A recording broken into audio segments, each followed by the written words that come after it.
Na última videoaula, nós vimos a estrutura do controle de uma máquina de corrente contínua. Nós vimos que, basicamente, a gente usa uma estrutura em cascata, em que a gente faz o controle interno da corrente e um controle externo da velocidade. A malha de velocidade produz a corrente de referência da malha interna, e essa corrente ela vai ser limitada para evitar extrapolar os valores nominais da máquina. Por sua vez, a malha de corrente aplica a tensão de armadura sobre a máquina. Esta é a estrutura de controle. A gente viu que a malha de corrente precisa ser muito mais rápida do que a malha de velocidade. E, por sua vez, a malha de corrente ela precisa ser mais lenta do que o meu conversor. Se a gente sintetiza aqui o nosso diagrama de blocos, a gente pode ver aqui a minha malha de corrente produzindo a tensão sobre o conversor. A malha de corrente vai ser mais lenta do que o conversor. E a minha malha externa de velocidade tem que ser mais lenta do que a minha malha de corrente. Isso é o princípio básico da física. O meu atuador ele tem que responder ao que o meu sistema consegue atender. Né? Se eu mando o meu sistema de controle, se ele é mais rápido do que o meu atuador, ele vai mandar um comando que o meu atuador não consegue fazer. Então não tem como funcionar. Para isso, no caso nosso aqui, eu preciso, consequentemente, que minha malha de corrente seja mais lenta do que o meu conversor, ou seja, o meu conversor é o meu atuador, ele vai agir mais rápido, impondo a tensão na máquina. Por sua vez, garantida o controle de corrente, o controle de velocidade, né, o controle de corrente é o atuador da malha de velocidade. Então, a malha de velocidade ela tem que mandar um comando que a minha corrente consiga responder. Para melhorar as nossas respostas, a gente viu que a gente pode usar feed-forwards, né, da queda de tensão na resistência e da força eletromotriz para melhorar a rejeição à perturbação dessa máquina. Então, na aula de hoje, o que nós vamos fazer é mostrar como projetar esses controladores. Para exemplificar o projeto do sistema de controle, vamos fazer um exemplo do controle da máquina de 5 cavalos. Essa máquina ela possui uma rotação de 6.000 RPM, né, uma rotação nominal, um torque nominal de 6 Nm, tensão de armadura 176 volts, corrente de armadura 21 amperes, o CAFI foi dado igual a 0,286 volts por radiano por segundo, foi informada a inércia, a constante de tempo de armadura, né, que no final das contas é a indutância dividido pela resistência, que também foram dados os parâmetros. Ademais, fala-se que essa máquina CC é acionada por um conversor que opera com uma frequência de chaveamento de 10 kHz.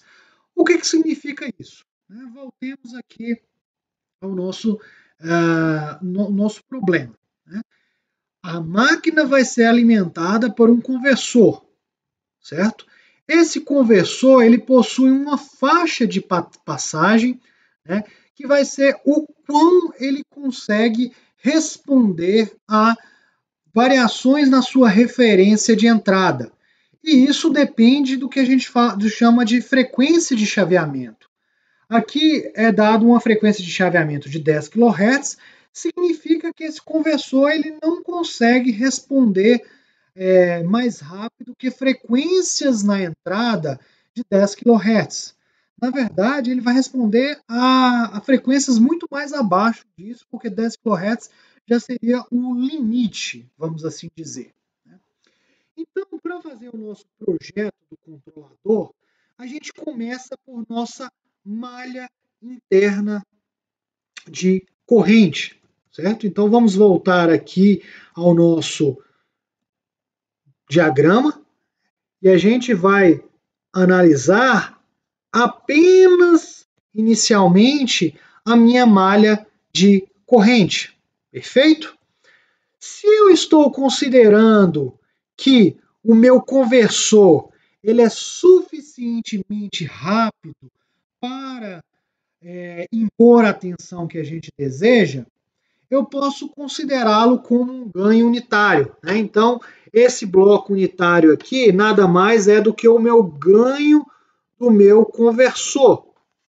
Ele é tão rápido que o valor de tensão de referência na entrada vai ser automaticamente transmitido para a saída e sendo imposta à máquina. Perfeito? Para fazer o projeto do controlador, a gente despreza os feed-forwards, eles não alteram o cálculo dos ganhos, né? E também despreza as perturbações. Então, a gente tem aqui uma função de transferência, um diagrama de blocos, né? Com controlador de corrente e a minha planta a ser controlada. A gente já fez, no final das contas, essa função de transferência aqui, né? Que a gente tem a corrente de entrada sobre a corrente de referência, ela vai ser o ganho do controlador vezes 1 sobre LAS mais RA, dividido por KPI, né, o ganho proporcional da malha de corrente, né, 1 mais o ganho proporcional da malha de corrente, 1 sobre LAS mais RA. Perfeito? E como se a gente simplificar isso aqui, nós vamos ter lá KPI é LAS mais RA mais KPI. Perfeito?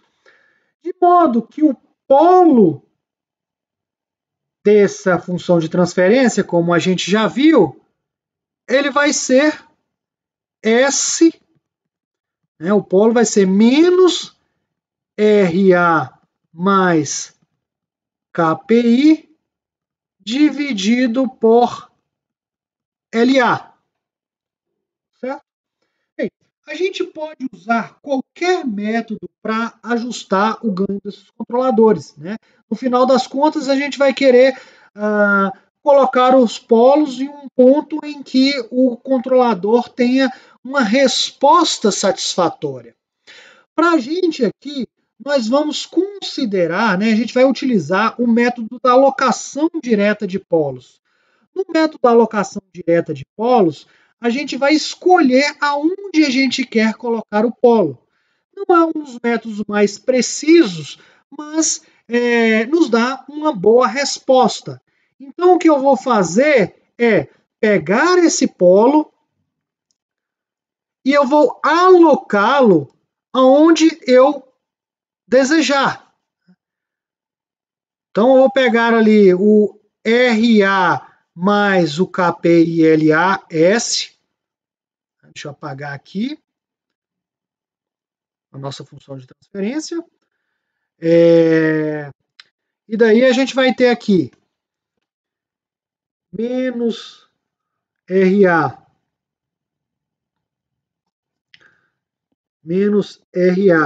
mais KPI sobre LA vai ser alocado em um polo ômega 1 que a gente quer, uma frequência que a gente quer. Né? Na verdade, esse S mais aqui, né? Então, na verdade, não vai aparecer esse S. Né? Eu quero colocar o polo em ômega 1. Lembrem que polos são dados em radianos por segundo, ok? Então, daqui eu vou calcular o meu ganho proporcional de corrente como sendo ômega 1 vezes LA. Esse polo aqui, na verdade, é menos tudo, né? Então, eu vou ter o KPI é o LA ômega 1 mais RA. É isso mesmo? LA ômega 1 mais RA, menos RA. Então, menos RA. Então, esse é o cálculo do meu ganho proporcional. Para eu alocar o polo onde eu queira, eu vou ter que definir esse ômega 1, certo? É assim que a gente aloca diretamente o polo. O ideal é a gente ter o ômega 1 o maior possível, de maneira que eu tenha um polo mais rápido possível. Só que a gente tem a limitação do processo. Qual é a limitação do processo? É o meu conversor. O conversor define qual é a máxima resposta que ele pode ter na sua entrada para assim impor a tensão na saída. E isso é definido pela frequência de chaveamento aqui de 10 kHz. No exemplo, certo? Então, de forma geral, a gente vai alocar o polo ômega 1 baseado na frequência de chaveamento. Aqui está dado em Hertz, então a gente tem em radianos por segundo, a gente precisa transformar 2π vezes 10 a terceira.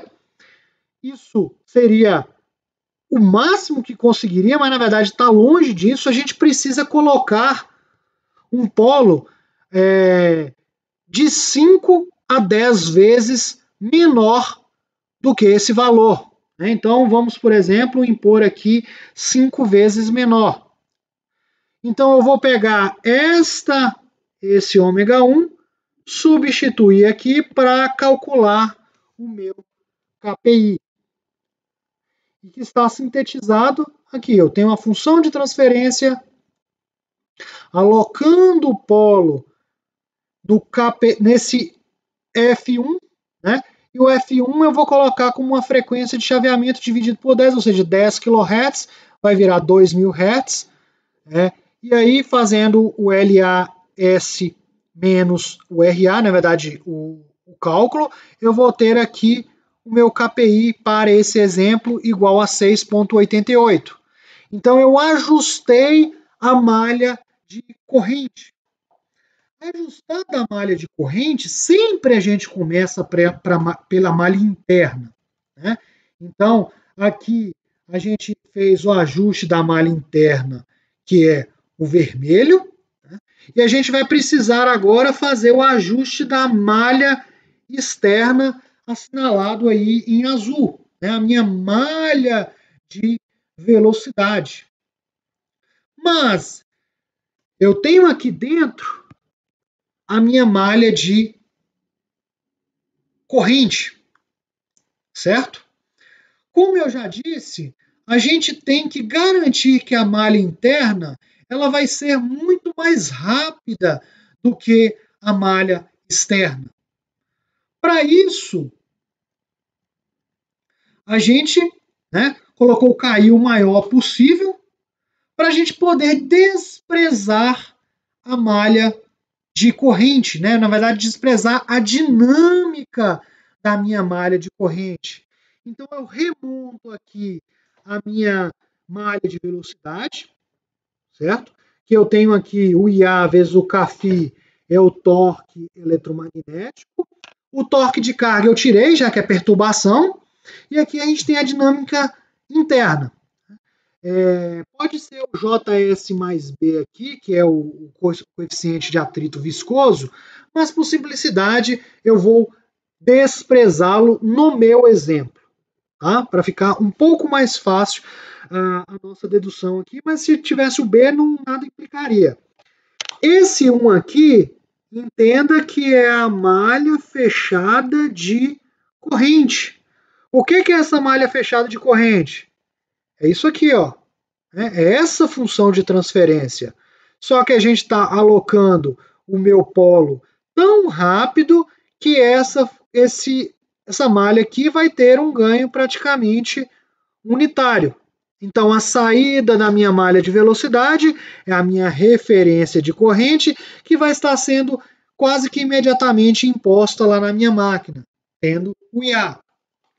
Assim sendo, a gente pode fazer agora a minha função de transferência da malha de fechada de velocidade, desprezando a dinâmica da malha interna de corrente. Então, a gente teria lá ômega sobre ômega de referência, o controlador, tá? Vamos considerar aqui um controlador PI, certo? De maneira que a gente teria lá KPI mais KIS vezes KFI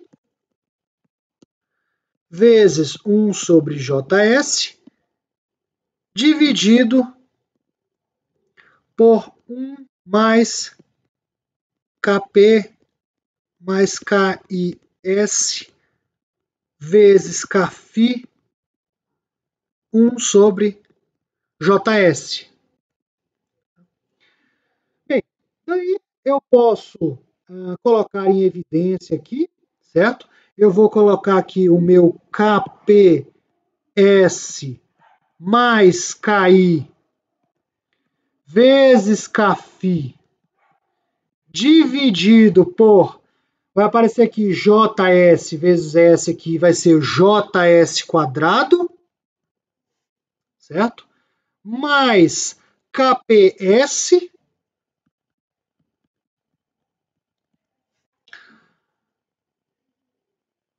mais KI mais KFI.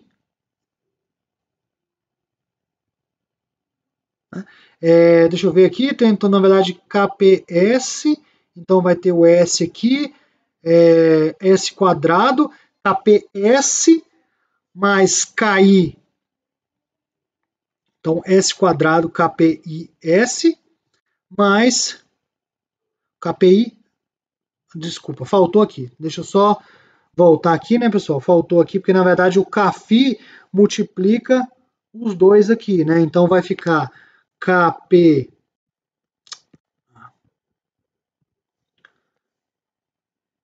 deixa eu ver, apagar isso aqui, então vai ficar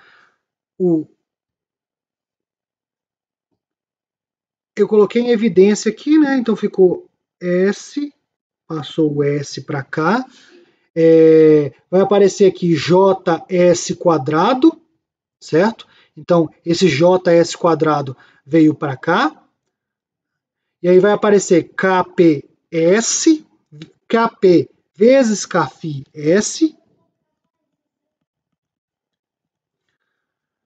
mais KI KFI.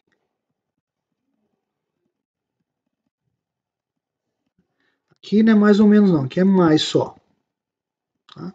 Então, aqui a gente tem uma função de transferência de segunda ordem. Perfeito? Que a gente vai poder reescrever mais organizadamente aqui, né? JS, KPS, KFI, KI ômega, KFI, né? Então, aqui está escrito. Se eu dividir por JS, eu vou ter esta equação.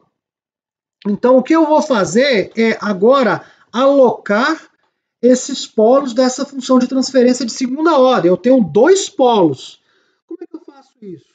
Eu vou ter S quadrado mais KP Κφ, né? Não vou ficar colocando o ômega não, mas vocês entendem o que é o da malha de velocidade. S mais KI Kφ sobre J. Eu vou igualar isso a dois polos. S mais ômega 2, um S mais ômega 3. Ou seja, S quadrado mais ômega 2 mais ômega 3 S mais ômega 2 vezes ômega 3. Como é que eu faço para alocar esses polos? No final das contas, o que eu vou fazer é igualar termo a termo. S quadrado já está aqui. Então, esse Kp, Kφ sobre Kφ vai igualar o termo que multiplica S. Então, a gente tem aqui, né, 1 igual a 1. E esse termo aqui, KI, Kφ sobre J, eu vou chamar de 2 aqui. Vou estar igualando ao ômega 2, ômega 3. Certo?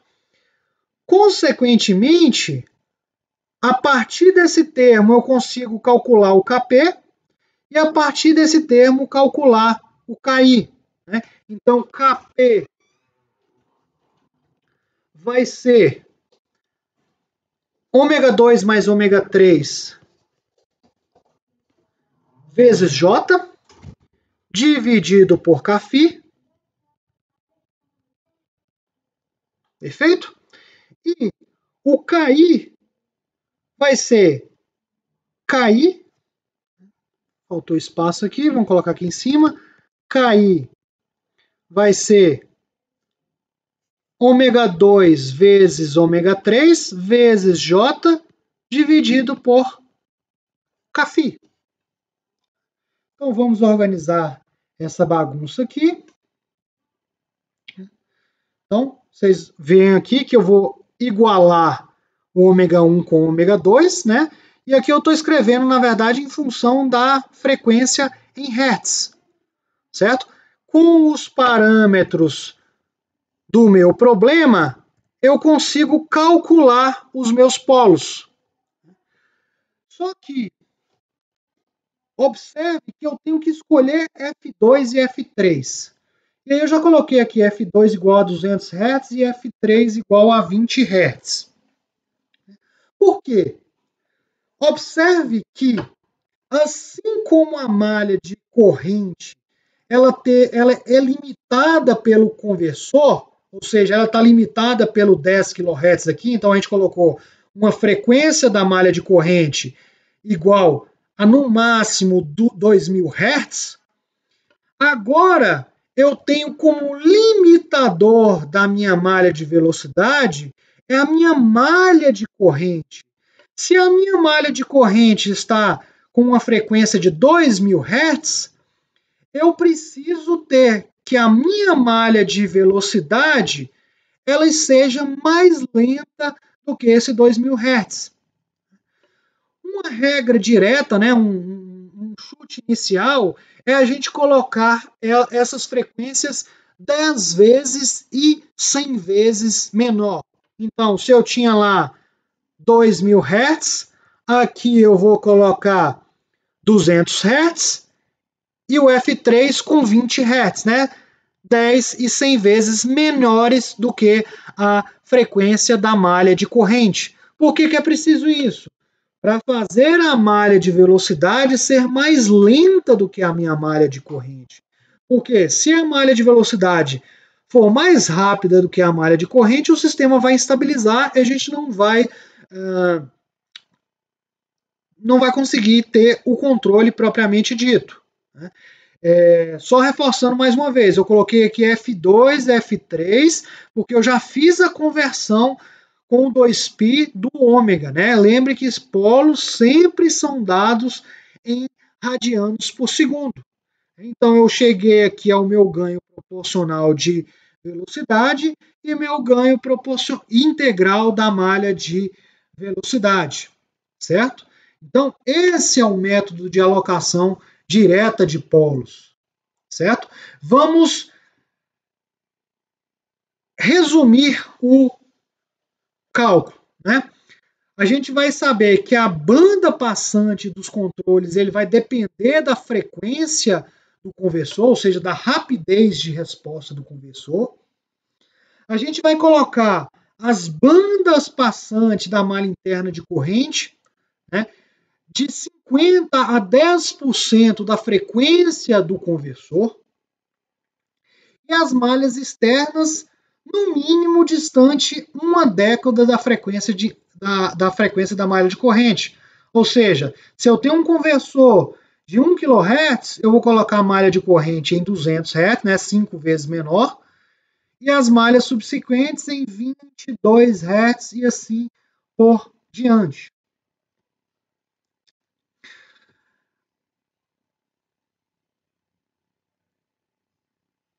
Qual é a função dos controladores? Né? No proporcional é dar rapidez de resposta, ou seja, impor a dinâmica, e o integral vai funcionar eliminando o erro de estado estacionário, né? E compensando qualquer sobrecarga que eu tenho, qualquer problema que eu tenho na estimação de parâmetros da minha máquina. O controlador de corrente, portanto, no mínimo a gente vai fazer 1/5 da frequência de chaveamento.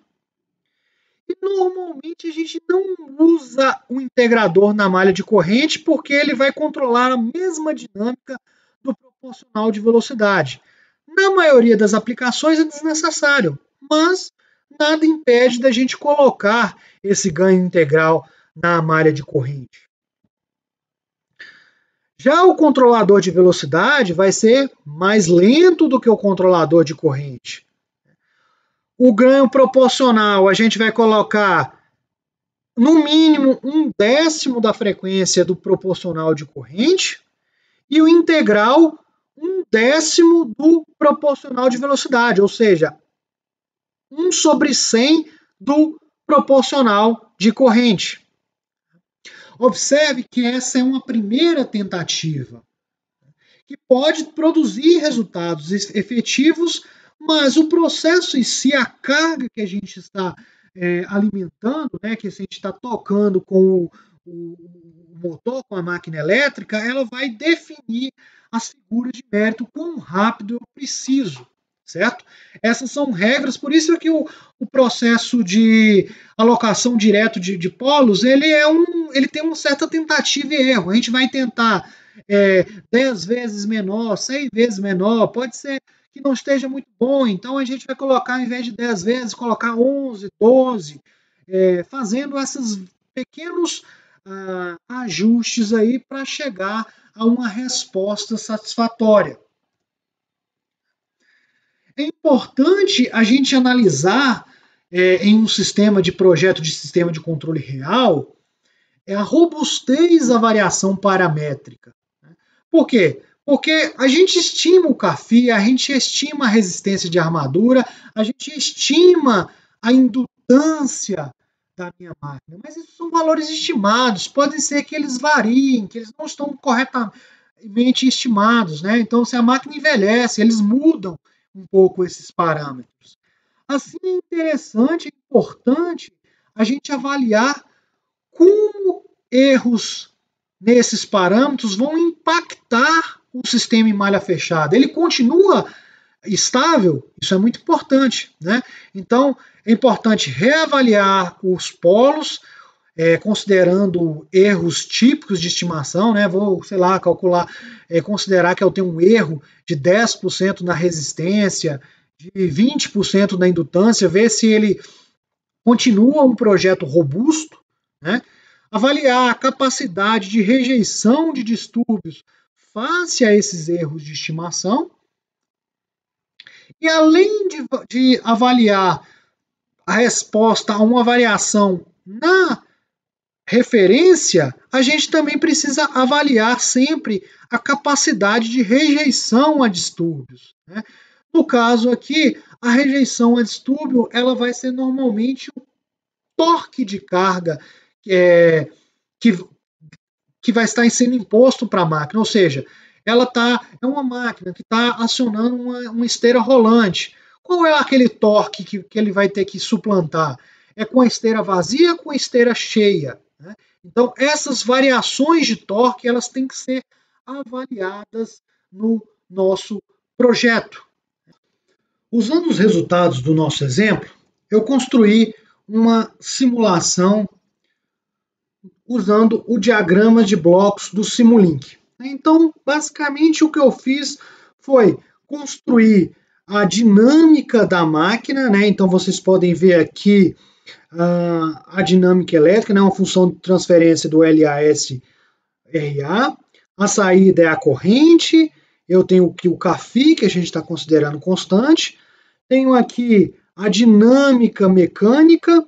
Entrando, eu tenho o torque de carga, que é uma entrada do meu problema, ou seja, o que a máquina vai estar submetida. A alimentação aqui, a gente tem aqui o EA, certo? E aqui a resistência no final das contas. Para fora aqui, isso tudo em vermelho aqui é a parte da planta. Em preto aqui a gente tem a parte do controle. Né? Então, eu tenho um controle de velocidade, tenho uma referência de velocidade, os ganhos do controlador de velocidade proporcional integral, assim como a gente calculou. A gente tem a saturação de corrente para permitir que a corrente esteja sempre dentro dos limites que a máquina suporta, ou seja, dentro da corrente nominal da máquina. Aqui a gente tem a controle de corrente, né? Então aqui o controlador, o ganho proporcional apenas que a gente tinha calculado anteriormente, a realimentação aqui. Coloquei uma saturação de tensão, aqui eu não estou considerando o conversor, né? Eu estou fazendo a aplicação aqui direta no diagrama de blocos da máquina CC. Então, a primeira ponto aqui a ser analisado é o lugar das raízes dos polos calculados. Vocês observam que eu tenho 3 polos aparecendo. O polo da malha de corrente, vocês veem que ele está bem distante aqui da origem, ou seja, é o polo mais rápido. A gente fez isso acontecer, certo? E aqui a gente tem o polo do proporcional de velocidade e do integral de velocidade. O polo do proporcional de velocidade 10 vezes menor do que o do polo de corrente e o da de velocidade 10 vezes menor do que o proporcional de velocidade, ou seja, ele está quase próximo lá da origem, certo? Então a gente vê aqui realmente que o projeto é adequado do ponto de vista que a gente tem a malha de corrente muito mais rápida do que a malha de velocidade, assim como a gente esperaria. Esses polos da velocidade, eles também têm que estar separados, porque se eles começarem a aproximar um do outro, eu vou ter um comportamento vai aparecer polos complexos conjugados, ou seja, um comportamento oscilatório. Vocês observam que o ganho aqui, né, a variação do ganho, pode levar o sistema à instabilidade, ou seja, passar para o lado direito. Então, é importante avaliar a questão das variações paramétricas. Eu não vou fazer aqui, já que se trata de uma simulação, tudo está mais ou menos ideal. No tempo, a simulação feita foi a seguinte: eu fiz uma variação da velocidade em rampa, né? Primeiro eu variei essa velocidade de 0 a próximo aqui de 6.000, né? Então, na verdade, chegar até a velocidade nominal dessa máquina. Mantive por um certo tempo essa velocidade constante e depois decresci até se tornar um valor negativo. Então, vocês observam que aqui eu tenho um valor positivo de velocidade e aqui um valor negativo de velocidade. O que significa isso? Significa simplesmente que a máquina está girando no sentido horário ou no sentido anti-horário. Perfeito? Isso é perfeitamente possível, certo? De operar a máquina girando num sentido ou no outro. Depende apenas do controle. A referência, que é esse pontilhado, não nem está aparecendo aqui, porque de fato a velocidade medida, que é o vermelho, está acompanhando muito bem a resposta. Perfeito?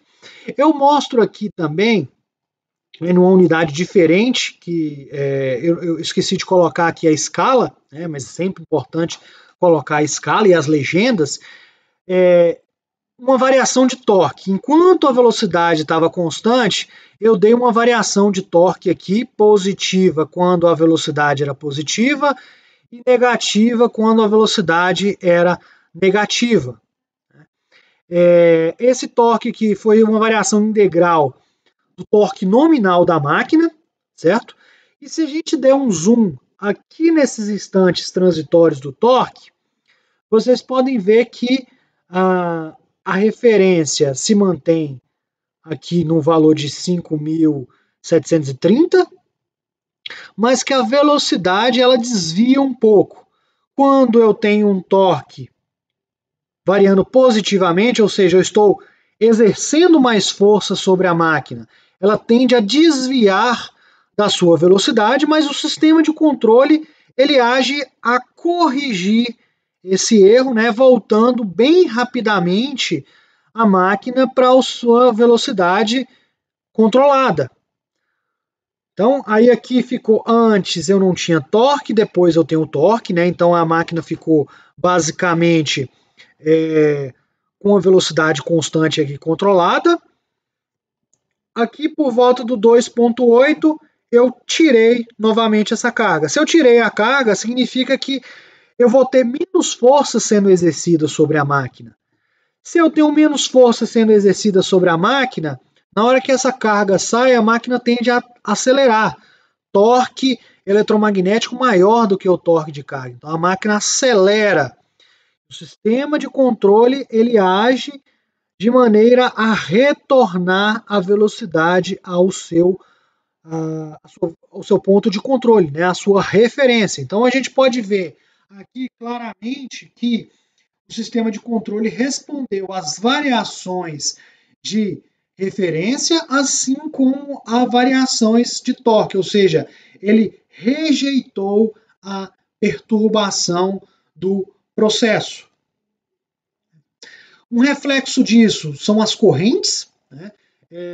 Observe que, lembre-se que a corrente define o torque eletromagnético, então, de 0 a 2 é quando a máquina está acelerando, né? Para que a máquina acelere, eu preciso que o torque eletromagnético seja maior do que o torque de carga. Então eu vou ter uma corrente aqui de 5 amperes que vai colocar um torque eletromagnético que vai acelerar a máquina. No instante de 2 segundos, a velocidade se tornou constante. Tá vendo? Então, essa velocidade, essa corrente, ela foi praticamente para zero. Por que praticamente para zero? Aqui eu estou desprezando atritos na minha simulação, certo? Então, a máquina, entre esse instante aqui 2 e 2 e alguma coisa, ela está girando a vazio, certo? Então, a corrente de armadura vai ser zero. No momento em que eu aplico o torque, para manter a mesma velocidade, ou seja, uma velocidade constante, a máquina tem que igualar o torque eletromagnético. O torque eletromagnético tem que igualar o torque de carga. E por aí a gente vê que a corrente ela aumenta lá para aqui acima de 20 amperes. Na verdade, a corrente nominal dessa máquina é 20 e poucos amperes, 20,6 amperes. Então, aqui, porque a carga é nominal, eu vou ter a corrente nominal. E assim sendo, né, então a gente tem esse pequeno overshoot aqui, simplesmente para respondendo à variação de velocidade, certo? E quando a velocidade está constante, a corrente se mantém constante, suprindo o torque de carga. Tirei o torque de carga, a corrente tem que diminuir de novo para zero, ou seja, para manter a velocidade constante. Então, no instante transitório, eu vou ter um torque eletromagnético maior do que o torque de carga, então a máquina vai acelerar um pouquinho e o meu controle vai reagir, opa, reduz aí essa corrente, porque eu preciso que essa velocidade se mantenha constante. Então é o que a gente vê aqui, ó. Muito rapidamente a corrente diminui do valor nominal para próximo de zero, certo? No instante de 3 segundos, começa a rampa negativa. Se a rampa é negativa, significa uma desaceleração. Uma desaceleração significa que o torque da carga tem que ser maior que o torque do motor. Né? Então, no caso aqui, veio para uma corrente negativa, indicando simplesmente esta desaceleração. Ora, uma corrente negativa significa o quê? Significa que essa máquina passou a operar como um gerador. Né? Então a gente já viu esse princípio aí. Se eu tenho uma frenagem, eu vou ter uma corrente negativa e a máquina opera como um gerador. Né? Então, basicamente, nesse transitório aqui, a máquina está funcionando como um gerador, até o momento em que eu vou aplicar um torque, novamente de carga, só que agora negativo, e vai acontecer exatamente a mesma coisa, só que espelhada, certo? Porque agora aqui a máquina está operando como um gerador e aqui como um motor, mas é basicamente a mesma coisa, o mesmo princípio.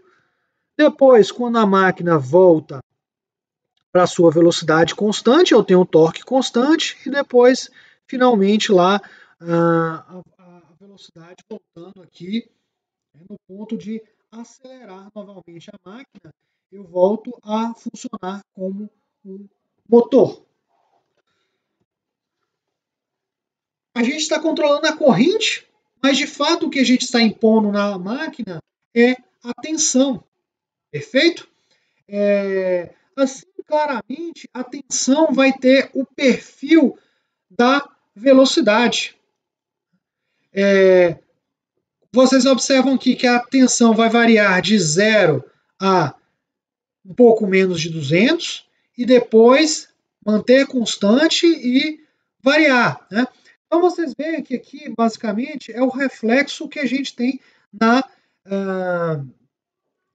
velocidade. Né? Então tem a velocidade aumentando, aqui diminuindo e por aí vai, certo? A única questão que ficou aqui é porque esse torque ficou negativo. Esse torque não, essa velocidade, essa tensão aqui ficou negativa simplesmente por um erro da simulação que eu fiz, que na hora de medir a tensão, eu coloquei um medidor ao contrário. Então ela ficou ao contrário aqui. Né? Então, mas vocês observam que na hora que está aumentando aqui a tensão, a velocidade, a tensão está aumentando, né? Só que está aumentando negativamente.